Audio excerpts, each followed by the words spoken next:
Yamaka Waga, syair kedua. Cerita terjadinya syair ini dalam kisah Mata Kundali.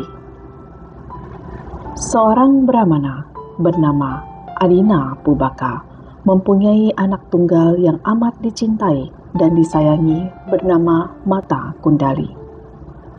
Sayang, Adina Pubaka adalah seorang kikir dan tidak pernah memberikan sesuatu untuk orang lain.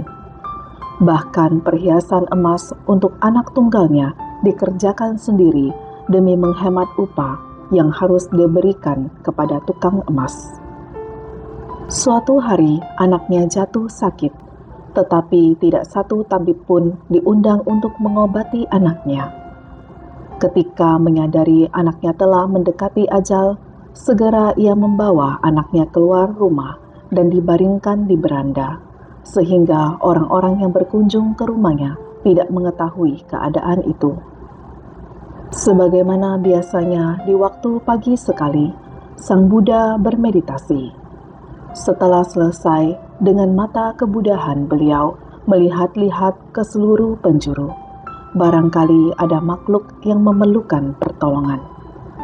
Sang Buddha melihat Mata Kundali sedang berbaring sekarat di beranda. Beliau merasa bahwa anak itu memerlukan pertolongannya. Setelah memakai jubahnya, Sang Buddha memasuki kota Sawati untuk berpindah patah.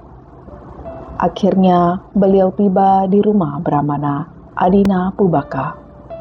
Beliau berdiri di depan pintu rumah dan memperhatikan Mata Kundali.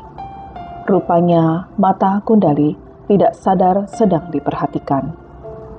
Kemudian Sang Buddha memancarkan sinar dari tubuhnya sehingga mengundang perhatian Mata Kundali, Brahmana muda. Ketika Brahmana muda melihat Sang Buddha, timbullah keyakinan yang kuat dalam batinnya. Setelah Sang Buddha pergi, ia meninggal dunia dengan hati yang penuh keyakinan terhadap Sang Buddha dan terlahir kembali di alam surga Tawatimsa. Dari kediamannya di surga, Mata Kundali melihat ayahnya berduka cita atas dirinya di tempat kremasi. Ia merasa iba. Kemudian ia menampakkan dirinya sebagaimana dahulu sebelum ia meninggal dan memberitahu ayahnya bahwa ia telah terlahir di alam surga Tawatimsa karena keyakinannya kepada Sang Buddha.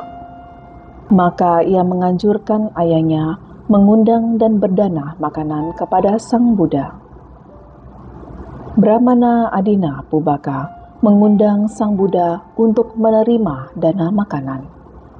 Selesai makan, ia bertanya, "Bante, apakah seseorang dapat atau tidak dapat terlahir di alam surga hanya karena berkeyakinan terhadap Buddha tanpa berdana dan tanpa melaksanakan moral atau sila?" Sang Buddha tersenyum mendengar pertanyaan itu. Kemudian beliau memanggil Dewa Mata Kundali agar menampakkan dirinya. Mata Kundali segera menampakkan diri, tubuhnya dihiasi dengan perhiasan surgawi dan menceritakan kepada orang tua dan sanak keluarganya yang hadir bagaimana ia dapat terlahir di alam surga Tawatimsa. Orang-orang yang memperhatikan dewa tersebut menjadi kagum bahwa anak Brahmana Adina Pubaka mendapatkan kemuliaan hanya dengan keyakinan terhadap Sang Buddha. Pertemuan diakhiri oleh Sang Buddha dengan membabarkan syair kedua berikut ini. Pikiran adalah pelopor dari segala sesuatu. Pikiran adalah pemimpin. Pikiran adalah pembentuk.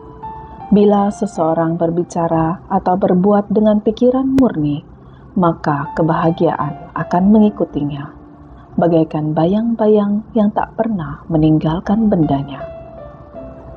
Pada akhir khotbah Dhamma itu, Mata Kundali dan Adina Pubaka langsung mencapai tingkat kesucian Sotapati. Kelak, Adina Pubaka mendanakan hampir semua kekayaannya bagi kepentingan Dhamma.